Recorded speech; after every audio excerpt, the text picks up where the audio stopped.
salah lutut disebabkan terlalu berat. Lutut saya, lutut kiri dan kanan memang dua-duanya memang sakit lah bila saya berjalan kan. Tiba-tiba bunyi lutut sebelah kiri crack macam tu. Tak boleh nak bangun, saya ingatkan patah. Hai, selamat pagi. Saya Terence daripada Miri, Sarawak.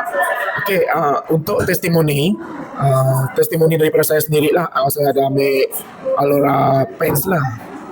Sebelum ni, kenapa saya ambil Alora Pens adalah disebabkan kan saya ada masalah lutut disebabkan terlalu berat badan yang tak menampung lah. Jadi lutut saya, lutut kiri dan kanan memang dua-duanya memang sakit lah bila saya berjalan kan. Lepas tu ada satu masa saya nak naik flight, saya nak bangun dari seat, tiba-tiba bunyi lutut sebelah kiri crack macam tu.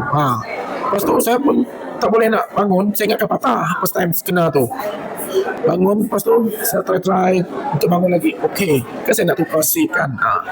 Okey, selepas daripada tu saya pun ada jumpa seluar ni lah. Memang kebetulan saya memang dah beli dah seluar ni, saya guna terus. Sebelum tu saya pakai tongkat, bekerja pakai tongkat. Tapi selepas saya amalkan seluar Alora Pens, saya ada ambil Lipco juga, saya tak guna, dah turun kerja tongkat saya tu. Kalau diikutkan lutut saya ni mungkin ACL lah, ligamen tu.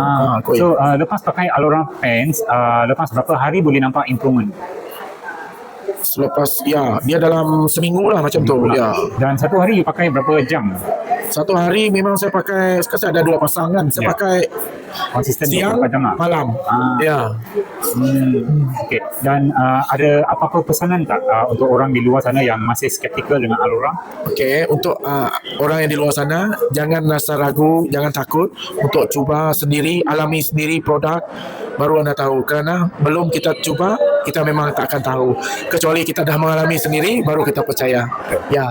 Okay, thank you for sharing. Okay, sama-sama.